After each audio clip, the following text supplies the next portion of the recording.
Welcome to This Just In, the show bringing you the latest advancements in healthcare, strategy, innovation, and public policy. And now, for the fastest voice in healthcare, here's your host, Justin Barnes. Hello, everyone, and welcome to the special edition of This Just In Radio. I'm your host, Justin Barnes. Today, we're broadcasting live from the Health 2024 in sunny Las Vegas. For today, I have a fantastic lineup of CEOs, CIOs, care providers, policy leaders, and visionaries. As many of you know, my goal for broadcasting live each year from these key conferences is to create an information medium that shares best practices, strategies, and actionable intelligence from the industry's leading sources and experts. My goal, along with all my guests here, will be to offer tactics and strategies to not only survive, but to thrive as you navigate your hospital, your physician practice, your company, or even your family through all of these changes occurring across healthcare. There's more opportunity than ever before for all of us to thrive, but we must understand how healthcare is evolving, how policy and reimbursement is shifting, and where best practices and innovation can support our efforts. I hope you glean all of that over the next few days. That's at least my goal. Welcome back to This Just In Radio Show, broadcasting live from Health 2024 in sunny Las Vegas. I'm very excited to introduce my next guest and new friend of the show, Megan Shea, Vice President of Strategy, Ecosystem, and Acceleration for Care Transformation and Innovation with HCA Healthcare. Welcome to the show, Megan. Thanks so much. That title rolls right off the tongue, eh? It does. When I was writing it down, you and Rasu have the biggest titles, and we're all together last night. It was awesome. But you literally had the two longest titles of my show for this year. So congratulations. You're welcome. And I think you beat Rasu, just so you know. So yeah, great. Love it. So when did you get in town? I got in on Sunday. Okay. What day? Noontime or afternoon? Or? Yeah, midday, and was able to catch some things towards the evening, and then have just had a fantastic time while being here. I know. I actually got in at noon. No, that's not true. 9:30. Because I actually made a 10:30 chai board meeting. So I literally went right from the airport with my bags, dropped it, went to this board meeting. Then I got out at like noon, and I kind of began to have a normal day. Amazing. Yeah, I took advantage of the lovely weather here, and Sunday early evening, late afternoon, did a nice stroll outside up and down the strip. So it was beautiful. Very cool. So I guess it's been a couple of great days for you. Anything, what stands out to you really quickly? Yeah, I think for me, it's all of the excitement and energy and passion that we're starting to see on these really big challenges. I think the pandemic really spurred on additional investment and innovation into healthcare. And then the new technology advances that we have with generative AI, LLMs, and all of the computer vision and new tech that's coming into this space. It's just amazing to see the innovations that people have created out of that. So I met you for the first time yesterday at the AWS event, and tell a little bit about your role, because it's kind of cool. You got a very cool role bringing technology, innovation, strategy to HCA. But tell a bit about your role real quick. Yeah, absolutely. So CT&I is an organization, Care Transformation and Innovation, that was established to really help focus on the clinically led integration of technology into care. So how we help to alleviate the administrative burden and then give time back for our caregivers to deliver that care better. And so my team gets the opportunity to work with a very multidisciplinary group. We have data scientists, we have software engineers, we have change managers, education specialists, clinicians, and then my team, I am very lucky to be surrounded by a lot of strategists, as well as we have ecosystem, which is how we bring the outside in. So I often say strategy is the juice worth the squeeze? Is this a problem we should solve? And then once we've said, yes, that's a problem we should solve, what are all the ways that we could solve that problem? Who are the different organizations that we could work with, from startup to large organization, or build it internally and do build by partner analyses? And then my acceleration team has our product managers, our project managers, and they're the one who really take the strategy and help bring it to life and help to scale solutions. And then you talk about big, hairy problems, the ones that people don't want to solve. Yes. You guys solve. Talk about that for a second. I love that. Yeah, absolutely. So these big organizational challenges that historically we've not been able to move the needle on. And so one key example of that is labor management. And so as we thought about our clinical labor and how we are best maximizing that, I often say the cavalry is not coming. We know there's a growing gap between supply and demand. And while HCA is tackling this in a lot of ways, and we've acquired Galen School of Nursing, we've expanded those campuses, we've put Bright Horizon partnerships in place so that you can go to school, do your practicals, and have your childcare all on the same campus to reduce those barriers, at the end of the day, there's still going to be a gap. So we have to do more with less. So our first big priority that we focused on was our clinical labor management. And we said, let's break this down to a supply and demand and do load balancing, similar to how technology companies do that with servers. And so we understand from a demand standpoint, not only how we need to better forecast the patients that are going to be coming in and by specific unit, but also the amount of work required to support them. And so on the supply side, we look not only at our nurses' preferences and availability, but also what proficiencies and competencies and licensure do they have to run complex algorithms that then mix and match and create you the best schedule possible. And as life happens and people call out sick, it's constantly updating its recommendations for the next best nurse to call in or call off of a shift, and make sure that you're still balanced across key KPIs for shift safety, expert to novice ratios, all of those types of things, so that we can deliver best care for our patients with the right people, right place, right time. Love it. I heard you say, a lot of that last night, and I'm like, gosh, you're spot on with what you're doing. So how long have you been doing the role? Like 5 years now? I have been at HCA for just under 3 years, so even faster. Yeah. And we started on the solution that is now called Timpani, our automated scheduling, by starting the development in January 2023. We then piloted that with several of our locations, including our innovation hubs, which are dedicated hospitals that focus on testing our early stage innovations. And we are now live at 50 hospitals running all their staffing and scheduling through this system. And we will be at the rest of our hospitals, which will bring us up to 180 plus by the end of next year. 187-ish? Yep, I was listening exactly. last night. So yes. The audience listening. So what are a couple of the trends, healthcare or digital health trends that you're seeing in the industry today? Yeah, so I think I am seeing that there is an increased focus on this administrative burden and how we can help reduce some of the cognitive burden, workload, and workflow for our caregivers, whether that be a doctor, a nurse, a technician, any of the roles that provide care, and taking some of that burden off so that they have the cognitive bandwidth to be able to really focus on delivering that care. And in addition to that, I think this AI evolution is giving us a lot of opportunities to ingest multimodal data, which we often say in CT&I that our caregivers are the patch between many different point solutions, and they're having to triangulate between imaging data, didactic information, and it's often in multiple different systems. The ability of AI to pull across all of those different modes and summarize and be able to draw analysis off of that is really going to help to uplift our clinicians so that we can do more with less. So I think you just kind of answered it, but what are a couple of best practices then you would offer to the community or say, hey guys, care providers, health systems, providers in general, to solve that? I mean, you just mentioned a piece of that, but yeah. I think one of the keys is understand the workflows deeply. You can't underinvest in really understanding the problem and all the surrounding workflows. So we have process engineers that go in and they map out every single part of what they're doing on paper, what they're pulling out of a system, what's written down on those Post-it notes, and all the mental processing that has to happen. The other big thing is explainability. So clinicians are evidence-based and they tend to be more conservative than some other industries. And so not having a black box of how the AI just came up with this answer, but being able to explain what is ingrained and what's behind that. So even as we've built Timpani, we have little breadcrumbs in the last minute, and here's the recommendation to give them the confidence and hover overs where they can see, how did you actually calculate the forecast? Did you take into account seasonal variations, right? And so them being able to see that helps a lot with the adoption and the trust of the system. And that'll bring me to the last piece, which I feel like is really critical, is the change management. Absolutely. So you don't want to cut off your nose to spite your face and spend all of your resources on building a really great solution, but then not think through, how are we going to roll that out, deploy that, and help people manage through this change when it may be very large change from the way that they've been working in the past. And so if you really want to realize all your benefits, you've got to invest in that entire spectrum. Brilliant. I love it. Yeah. Spot on. So thinking a little bit about the future, I know it's hard because sometimes we move fast, sometimes we don't move so fast. But the next couple of years, what do we need to be ready to navigate from a trend or a strategy in 2-3 years from now?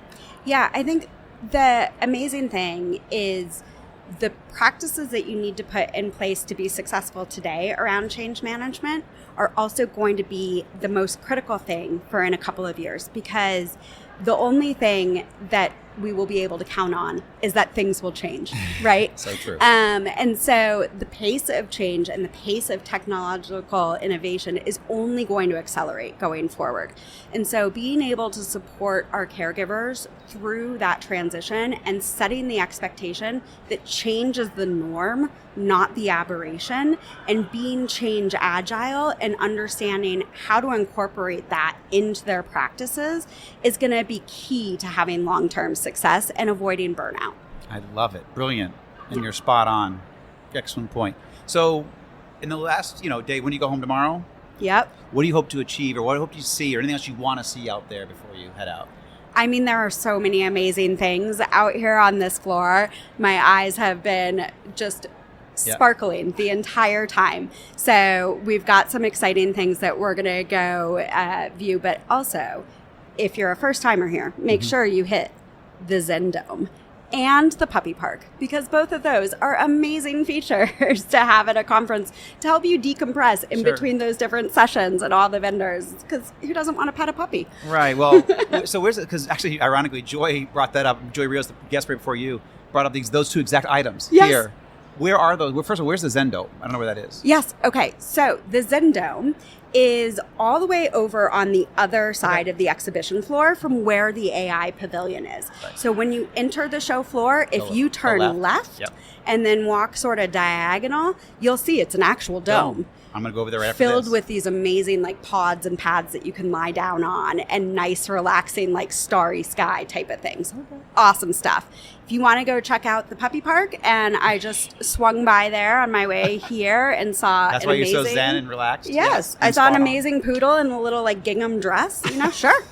So how about it? It is just past the AI pavilion, sort of straight further back in the 3800 block near the restrooms. Okay, thank you. I'm going to check that out on my way out, because this is, I'm finally at near of a wrap. I think I'm 15 guests deep, and I need to go to the Puppy Park. Exactly. You also probably need some time in the Zen room to just decompress. I will say that Health is the first conference that started both of these things. I've now seen it at many other conferences because it's taken off as a trend. But it was always the thing that I looked forward to. Was I knew on the exhibition floor that I would be going through session after session, vendor after vendor, and then I would just need a break for myself to mentally process. Yep. And the Zen room is the perfect place for that. Yeah, I love it and totally agree. I guess it kind of wrapping up. The radio show here is right next to the AI pavilion, so I've actually only been able to see some of these real cool innovations, but actually my brain just keeps on flying every time I go by. I don't actually get to decompress and relax, so absolutely will do that. Well, grateful that you were able to join the show. Yeah, absolutely have you back. Me. I assume you'll be at Vive. Yes. That's your backyard. It is. Yeah, so right there in Nashville. And we'll be broadcasting live from there, so I'll actually have you there too. Yeah. Megan Shea, thank you Looking for joining forward me. to it. Same here. Thanks so much. Welcome back to This Justin Radio Show, broadcasting live from Health 2024 in sunny Las Vegas. I'm very excited to introduce my next guest and new friend of the show, Dr. Noura Abul-Husn, VP of Genomic Health, 23andMe. Welcome to the show. Thank you. I'm so delighted to be here. Awesome. So first of all, when did you get in town, and you've had some fun here and meeting lots of good people? Yes, I got here yesterday and had a chance to regroup with some colleagues, have a lovely dinner, Vegas style, and enjoy the conference today. Where was the fun dinner? Was it? Casa Playa. Delicious Mexican food. Highly recommend. Fantastic. Love it. And what's your main goal? I mean, before we get into all the questions, what's your main goal for Health, the conference here? Well, I am here always to learn about the exciting new trends in healthcare, what people are excited about, what are some of the barriers that people are thinking about and hoping to solve. I spoke today on a panel on your digital doppelganger earlier, and that was great. It was really interesting, very diverse perspectives on where digital health, digital technology, and digital twins are taking us. And, more of that. Yep. Well, I'm also a customer of 23andMe, some big proponent. I'm good. Very happy that you guys reached out, and I'm glad this all worked out. So thank you very much. So I like to start off with a positive question. So what progress are you most excited to see in the industry or seeing in the industry today? Well, I'm going to speak from my perspective as an internist and medical geneticist. I'm someone who's really been thinking about genetics and genomics and its role in healthcare. And what I'm excited about is that we're really seeing that space evolve, in that genetics was long thought of as something that's very specifically used as a diagnostic for certain people who come to medical attention for specific reasons, as a way to solve that problem.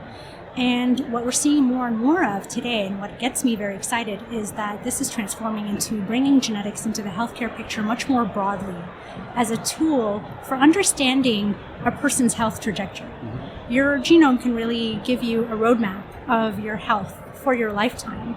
And what's exciting is having that knowledge well upstream of ever getting sick and understanding what steps you can take to think about your health risks as opportunities for prevention. And that's what really gets me excited about the field today and where we're heading, shifting healthcare from focusing on treatment to focusing very much on prevention. Absolutely. Yeah. I don't know. 8 years ago, I did 23andMe, and it's probably one of the most fascinating processes to go through, and then continuously go through it, probably every 6 months with different surveys. And then also, it's also been really encouraging is, I don't know if it's the right terminology, but I don't have the biomarkers. I don't have the lot of the issues. I come from a very gratefully, very healthy family, Italian roots, grandmother almost 100 years old. And the whole family's older than that. So, thin, workout, all that good stuff. So we don't have a lot of those. So to have that knowledge, that background, the history is also very comforting. And when someone doesn't have it, but now it's going to be personalized medicine, you can take care of yourself. My last guest was John Halamka, and he's one of the 4 leading people who does AI and knowing about preventive medicine and what Mayo Clinic does. And so to have that kind of vision into your healthcare.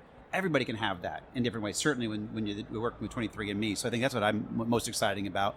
But before we dive into the next question, tell people about 23andMe a little bit as the product, because people hear about it, but not enough people have engaged it, in my opinion. So give me a little bit of background. Yeah, I'd love to. 23andMe is a company that's been around for a number of years now. We first started having products in 2007, and those products have really evolved over time. And the reason for that is that the science is evolving over time. And so the more we learn, the more we can translate that knowledge into reports pertaining to things that you brought up, like your ancestry, and more understanding your health. And so 23andMe is really excited to be at the forefront of that genetics knowledge that's translating into health, and focusing more today on what do you do with that information. So it's one thing to give people data, and we're at a great place where we're hearing about all kinds of data and the way that that's being brought into the health ecosystem. But people need to then understand what actions they can take around that data, and that's very much true for genetics. So what 23andMe is very much focused on today is not only providing you with information about your health predispositions and other interesting health-related or non-health-related genetic information, right, but also giving personalized recommendations for what should you do as someone who has a particular health predisposition to either maintain your health, optimize it, or if you are at risk for a certain condition, can we make sure that that gets detected as early as possible, where your chances for a positive health outcome are the highest. And that's the part that I want to make sure people hear, because this, a lot of this stuff we can, if we capture early enough, find it early enough, we can prevent it, or at least, mitigate it long term. So why haven't we seen genetics adopted into healthcare more broadly, do you think? There are a number of reasons for that. Many barriers to the widespread adoption of genetics. It started off as a technology that was particularly expensive and also surrounded by quite a bit of uncertainty. And 20 years ago, that was certainly the case for some of the barriers to adopting it more broadly. The knowledge was also limited. But we're in a different area. We're in a different place today, where the costs have certainly declined tremendously over time, and that knowledge is there. And there's far more knowledge than what has made its way into traditional healthcare. So today, some of the barriers for that are a lack of familiarity and awareness and education. Most people are not trained like I am as a medical geneticist, that's very specific. And where we're going to see genetics play a really important role if we want to maximize its potential for prevention is at the front line of medicine. And that's your primary care physicians, your generalists, and also all kinds of specialists. I always say that genetics now, we know it plays a role in all areas of healthcare for every person in every context at every stage of life. But we're not taught that in medical school. And so some of the things that would need to change to see that broad adoption are just greater education, training, and also better integration of data into healthcare systems, into EMRs, et cetera. That's exactly where I was going to go, because I built an EHR in my past, and so getting that data into the the EHR specifically. But so I guess let's spend a little second on that. What can we do as an industry to be more inclusive and more integrative, I guess, to that process? What can we do as healthcare technology leaders and so forth? I think we always have to be thinking about the end user of the data and how we're going to facilitate data integration into current workflows. What we want to do is enhance medicine, enhance healthcare, and we're not going to do that if we have silos of information sitting elsewhere. And I think the other big aspect is we need to synthesize the information. So we talked about this already. We're inundating people with more and more data, and someone who needs to aggregate that data, synthesize it, make sense of it, and then provide really concrete next steps for clinicians to inform their decision making, for patients to be really shared participants of that decision making process as well. And the more we think about solving those big issues and barriers, I think the more successful we'll be in having the data-informed, AI-informed healthcare path that we are all hoping to see here. Absolutely. So I guess, Lauren, you're out. So who do you guys work with the most? Or you could wave a magic wand. Who would you say, hey, if I could get to these three groups, like as the health systems, providers, health IT companies, who would be your first top 2 or 3 people that use it? I would love to work with them holistically to make monumental change happen. Wow. Can I say all of the above? Yes. I would love to see genetics being fully integrated into healthcare at large, and that really does require a shift in culture, really, in the healthcare ecosystem and adoption.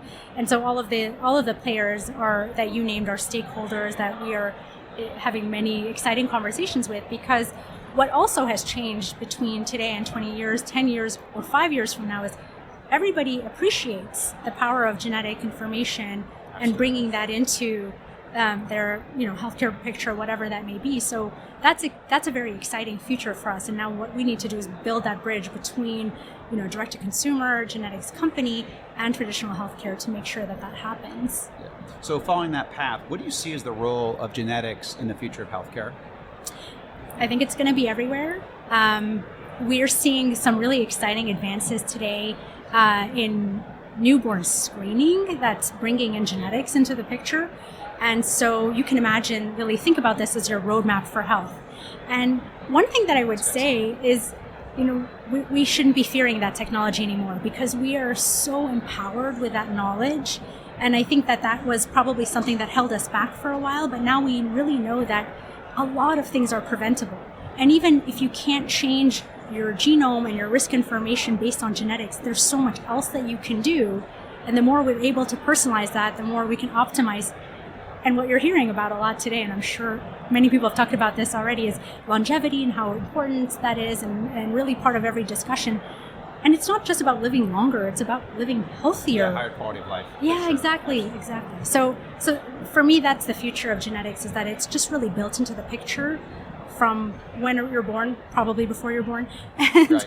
and that information is being used at the point of care every time you need it. And it's really just routine in that way. I love it. I didn't really think about that before our conversation about how, if I could have my child mapped, and if I, even before that, we know what I'm going to have. So then we can actually be looking at all the predispositions, and we can begin to look for, cures and all that kind of good stuff, way in advance. I mean, that would have 10, 15, 20, 30 years, to be able to figure stuff out. I can see you imagining the potential. It's a really exciting time to be in this space. I love it. It's extremely encouraging. I love that aspect. So in our final minute or so, what do you hope to see or hope to do over the next day or so in your remaining time at Health? hoping to meet a lot of people who are interested in understanding how to bring genetics into their world. And we are really excited to provide ways to collaborate and partner in that way.